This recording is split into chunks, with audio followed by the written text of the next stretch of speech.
Parents in the town of Hilliard, Ohio, frustrated with their school district, accusing them of allowing teachers to showcase sexually explicit material through a QR code that are worn by the teachers. They're enabled badges here provided by the National Education Association, reportedly. And allegedly, those badges link to this, a website with what seems to be some controversial content here in terms of where parents stand and what's being taught in a classroom. Lisa Chaffee and Omar Tarazi are two Franklin County, Ohio parents. Welcome to you both. We do appreciate that. Lisa, if I could start with you. Good morning to you. Talk to me about your you're a parent. How old are your students there? Yes, I'm a parent. I'm also director of Ohio Parents' Rights and Education, and I have one son who is a sophomore. And so did this come from his high school? How did you find out about these QR codes?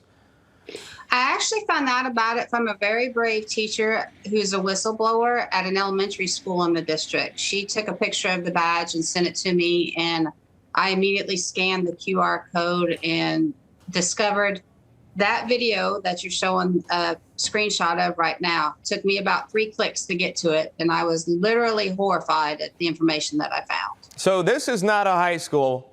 This is allegedly, from what you're told, in an elementary school. Did I get that correct, Lisa?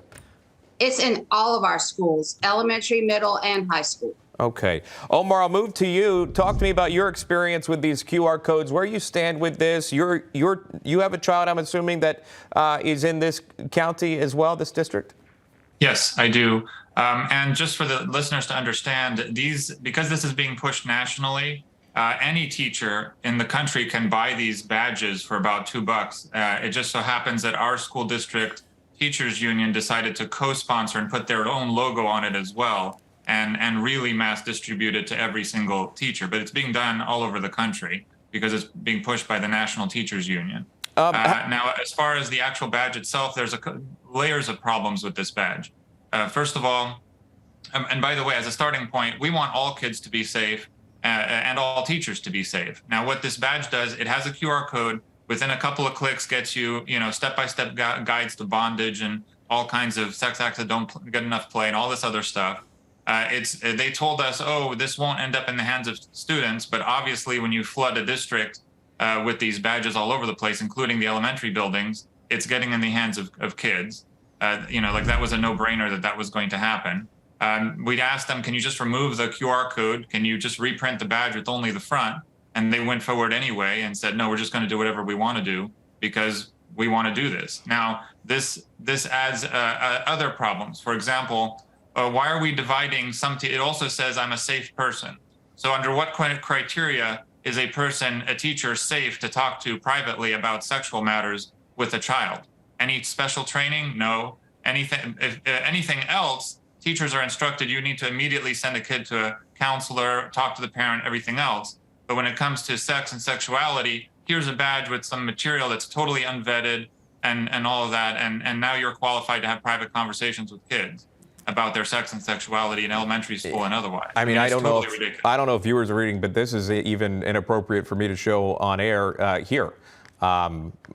Quite frankly, talk to me, Lisa, about what you've heard based on your role. You've heard from other parents that are upset with this as well? Yes, as a matter of fact, we have several hundred parents who are very upset about this, horrified about it. The underlying concern too, aside from the safety issues Omar mentioned, is why do kids need a symbol to feel safe? And having that on the badge that says safe person opens up the door for bad actors to take advantage of children who are already vulnerable. Just last week in Franklin County, we had one teacher, not in our district, but in Franklin County, arrested for having sex with a student. And in a neighboring county, another teacher was arrested.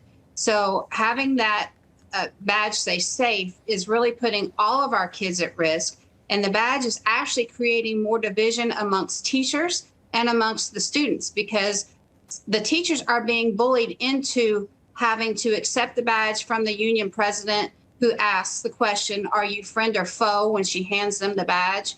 And then students who are not part of the LGBTQ community are also feeling neglected and left out, and it's leading to more bullying. Fine point. Omar, the NEA, the union that we're talking about, the teachers union, is one of the largest ones in the country, if not the largest, I believe, representing more than 3 million public school teachers in all 14,000 local school districts. Talk to me about the efforts in pushing back against this. Has there been pushback? Is there a petition? Clearly, both of you are not in favor of these badges within the classroom, specifically younger classrooms as well. But talk to me about that. Is there an effort underway to push back against the teachers union here, Omar? Yes, there is, and it needs to be done on multiple levels. On the board level, we want it so that there's a clear policy that says that there shouldn't be private conversations between between teachers and students, and this basically adopting similar standards as other youth organizations have done to avoid these kinds of problems. There should be a mandatory reporting policy that, hey, if the teacher is concerned about something with a child, that should be reported to the parent. Now we're getting the board and the teachers union pushing back hard on those proposals because the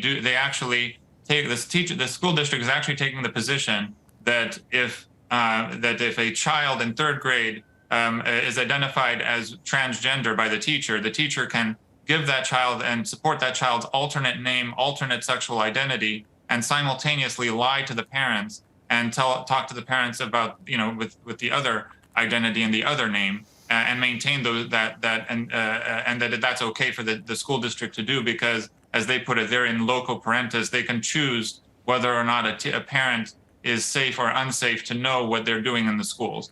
I think all that is completely ridiculous. There are some parents that are working on possibly filing a lawsuit as it relates to that. I'm personally actually on city council and I'm actually running for state house right now because I think we need better state laws. We actually have laws on the books that say that you have to get parent permission if you're going to do sex ed. It's very simple. We're not against sexual education. It just has to be done with permission of the parents. But you see what's going on, that they have an agenda, they're pushing it, and we need tighter laws, and we need a better hammer from the legal side statewide so that people actually respect it, because it's just not being respected at this time, in my opinion. We're out of time. I appreciate you bringing that to light and your reporting there from both of you. We appreciate that. Lisa Chaffee, Omar Tarazi, thank you for that.